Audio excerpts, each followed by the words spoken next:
महर्षि कश्यप की पत्नी दक्ष पुत्री दीति के गर्भ से 2 महान पराक्रमी बालकों का जन्म हुआ। इनमें से बड़े का नाम हिरण्यकश्यप और छोटे का नाम हिरण्याक्ष था। दोनों भाइयों में बड़ी प्रीति थी। दोनों ही महाबलशाली, अमित पराक्रमी और आत्मबल संपन्न थे। दोनों भाइयों ने युद्ध में देवताओं को पराजित करके स्वर्ग पर अधिकार कर लिया। एक समय जब हिरण्याक्ष ने पृथ्वी को पाताल में ले जाकर छिपा दिया, तब भगवान विष्णु ने वराह अवतार लेकर पृथ्वी की रक्षा के लिए हिरण्याक्ष का वध किया। अपने प्रिय भाई हिरण्याक्ष के वध से दुखी होकर हिरण्यकश्यप महेंद्राचल पर्वत पर चला गया। वो भगवान विष्णु द्वारा अपने भाई की हत्या का बदला लेने के लिए ब्रह्मा जी की घोर तपस्या करने लगा।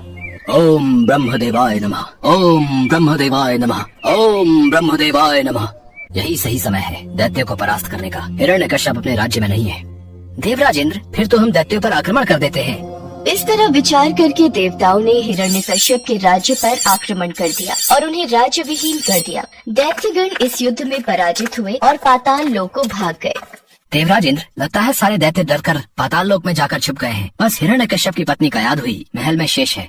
हिरण्यकश्यप की पत्नी कयाधु को बंदी बना लो। देवराज इंद्र ने हिरण्यकश्यप के महल में प्रवेश करके उसकी पत्नी कयाधु को बंदी बना लिया। कोई बचाओ, मेरी रक्षा करो।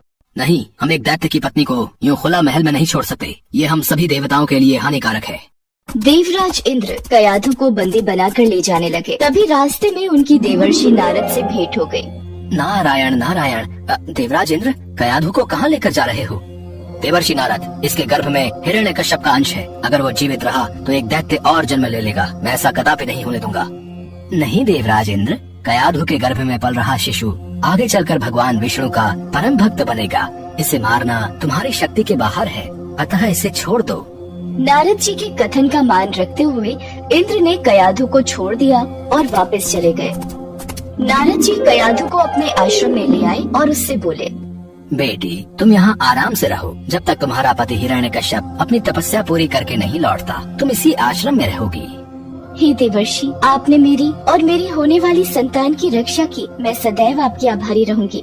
कयाधु उस पवित्र आश्रम में नारद जी के सुंदर प्रवचनों का लाभ लेती हुई सुखपूर्वक रहने लगी, जिसका गर्भ में पल रहे शिशु पर भी गहरा प्रभाव पड़ा। भगवान विष्णु के नाम का जाप कयाधु और उसके होने वाले बच्चों के कानों में सदैव पड़ता था। धीरे धीरे समय बीता और कयाधु ने एक पुत्र को जन्म दिया, जिसका नाम प्रहलाद रखा गया। इधर हिरण्यकश्यप की कठोर तपस्या पूरी हो चुकी थी। ब्रह्मा जी प्रकट हुए।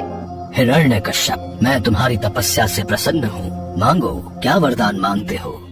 ब्रह्मदेव, मुझे ऐसा वरदान दीजिए, मुझे न कोई घर के भीतर मार सके, न घर के बाहर, न अस्त्र से, न शस्त्र से, न दिन में न रात में, न मनुष्य से और न पशु से, न आकाश में न पृथ्वी में। ठीक है पुत्र, यदि तुम्हारी ऐसी ही इच्छा है तो मैं तुम्हें ये वरदान प्रदान करता हूँ।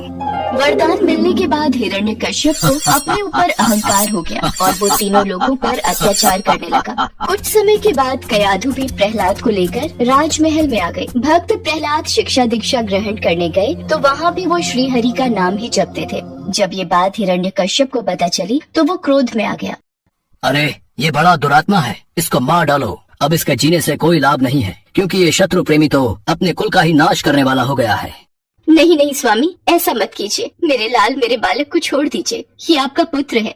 सैनिकों ने प्रहलाद को अनेकों प्रकार से मारने की चेष्टा की, पर उनके सभी प्रयास श्री हरि की कृपा से असफल हो जाते थे। हिरण्यकश्यप ने प्रहलाद के हाथ पैर बांधकर समुद्र में फेंकवाया, विषैले सांपों से डसवाया और पर्वत शिखर से गिराया, पर भगवान विष्णु के आशीर्वाद से प्रहलाद को कुछ भी नहीं हुआ।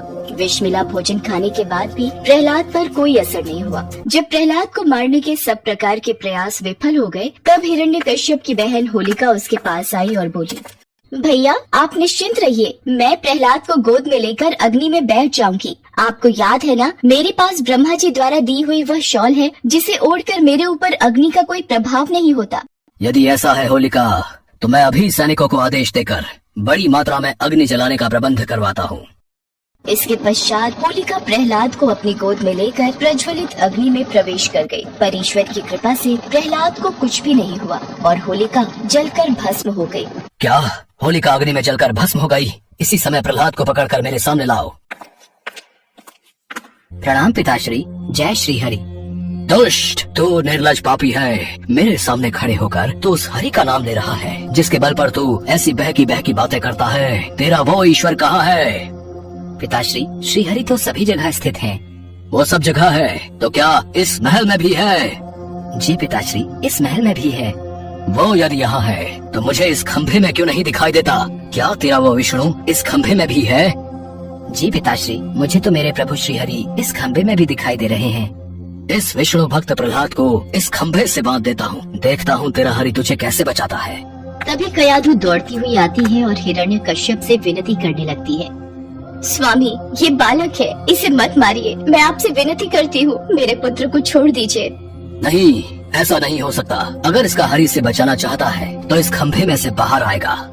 प्रहलाद आंखें बंद किए जय श्री हरि नाम का जाप कर रहा था। ये देखकर क्रोध के मारे हिरण्यकश्यप स्वयं को संभाल नहीं सका और उसने बहुत जोर से उस खंभे पर आघात किया। उसी समय उस खंभे को तोड़कर एक विचित्र प्राणी निकलने लगा जिसका आधा शरीर सिंह का और आधा शरीर मनुष्य का था। ये देखकर प्रहलाद सहित सभा में खड़े सभी लोग घबरा गए। यही भगवान श्री हरि का नरसिंह अवतार था। उनका रूप बड़ा भयंकर था। उनकी तपाए हुए सोने के समान पीली पीली आंखें थी। उनकी दाढ़ें बड़ी विकराल थी और वे भयंकर शब्दों से गर्जन कर रहे थे। उनके निकट जाने का साहस किसी में नहीं हो रहा था। ये देखकर हिरण्यकश्यप सिंहनाद करता हुआ हाथ में गदा लेकर नरसिंह भगवान पर टूट पड़ा। तब भगवान नरसिंह और हिरण्यकश्यप के बीच युद्ध आरंभ हो गया। नरसिंह भगवान ने हिरण्यकश्यप को झपट कर दबोच लिया और उसे सभा की चौखट पर ले जाकर अपनी जांघों पर गिरा लिया और बोले, हे हिरण्यकश्यप, ब्रह्मा जी के वरदान का आदर करते हुए मैं तेरा वध कर रहा हूँ। न दिन है न रात है, संध्या बेला है, न घर के भीतर न ही बाहर। मैं तुझे चौखट पर मार रहा हूँ। न ही मनुष्य और न ही पशु, बल्कि मेरा आधा शरीर मनुष्य और आधा शरीर पशु का है। मैं तुझे किसी अस्त्र या शस्त्र से नहीं, बल्कि मैं तुझे अपने नाखूनों से मार रहा हूँ। इतना कहते ही नरसिंह भगवान ने अपने नाखूनों से हिरण्यकश्यप के कलेजे को फाड़कर उसे पृथ्वी पर पटक दिया। फिर वहाँ उपस्थित अन्य असुरों और दैत्यों को खदेड़ कर मार डाला। भगवान नरसिंह का क्रोध बढ़ता ही जा रहा था।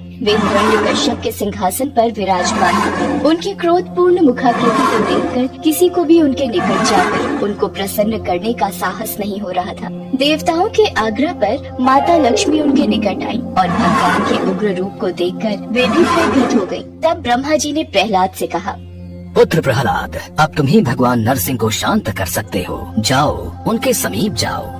प्रहलाद भगवान नरसिंह के समीप जाकर हाथ जोड़कर उनके चरणों में बैठ गए और भगवान नरसिंह के क्रोध को शांत किया। तत्पश्चात भगवान नरसिंह प्रहलाद को प्यार करने लगते हैं और प्रहलाद के आग्रह पर वो भगवान विष्णु के रूप में आते हैं और प्रहलाद को आशीर्वाद प्रदान कर अंतर ध्यान हो जाते हैं।